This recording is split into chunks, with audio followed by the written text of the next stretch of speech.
మీరు కవిత అని పేరు పెట్టుకున్నారా? కవిత అని పేరు పెట్టుకున్నవారు ఈ వీడియోను చివరి వరకు చూడండి. ఎందుకంటే మీ యొక్క జాతకం గురించి మీరు తెలుసుకోవాలనుకుంటే ఏ విధంగా ఉంటుందనేది మీరు ఈజీగా తెలుసుకోవచ్చు. చాలామంది ఈ కవిత అని పేరు పెట్టుకున్నవారు ఫోన్లు చేసి అడుగుతున్నారు, గురువుగారు మీరేమో వీడియోలో కే అనే అక్షరంతో పేరు మొదలైతే అద్భుతంగా ఉంటుందని చెప్పారు, మా పేరు కే అనే అక్షరంతోనే మొదలైంది కదా, మేము దీన్ని ఏ విధంగా తీసుకోవాలని అంటుంటారు.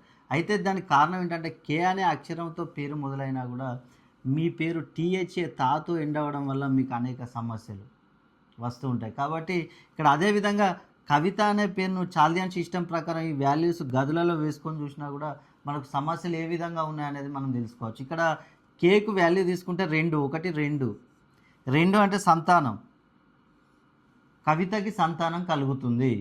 ఏ అంటే దీని వాల్యూ 1, 1 అంటే వివాహం, కవితకు వివాహం జరుగుతుంది. వి అంటే 6, 6 అంటే ఇక్కడ చదువు, ఉన్నత చదువులు చదువుతుంది కవిత. ఏ అంటే వచ్చింది. టీ అంటే 4, 4 అంటే రుణ బాధలు, కవితకి రుణ బాధలు తక్కువగా ఉంటాయి. హెచ్ అంటే 5, 5 అంటే సొంత గృహం, సొంత గృహం కట్టుకోగలుగుతుంది కవిత. 1 అంటే వచ్చింది. ఇక్కడ మనం చూసుకున్నట్లయితే 1, 2, 4, 5, 6 ఇవి పాజిటివ్గా ఉండే అంశాలు కవితకి. నెగిటివ్గా ఉండే అంశాలు ఫిల్ కానివి. ఇక్కడ 3 ఫిల్ కాలేదు. అంటే 3 అంటే రిలేషన్షిప్, రిలేషన్షిప్లో అనేక సమస్యలు తలెత్తుతాయి.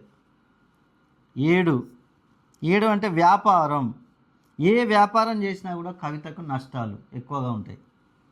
8 అనారోగ్యం, ఆరోగ్య సమస్యలు తలెత్తుతూ ఉంటాయి కవితకి. 9 విదేశీయానం చేయాలనుకుంటుంది కవిత, అంత సులువుగా ఉండదు. అదేవిధంగా కవితకు శత్రువులు కూడా ఎక్కువగా ఉండే అవకాశం ఉంది.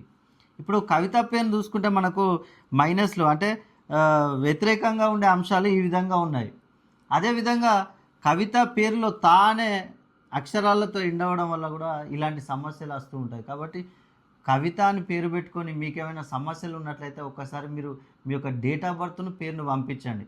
ఈ రెండింటిని మెర్జ్ చేసుకొని చూసి మీ పేరులో సంఖ్యాబలాన్ని 320 డిగ్రీస్ పైన కనుక పెంచుకున్నట్లయితే మీరు ఈ సమస్యల నుంచి బయటపడవచ్చు.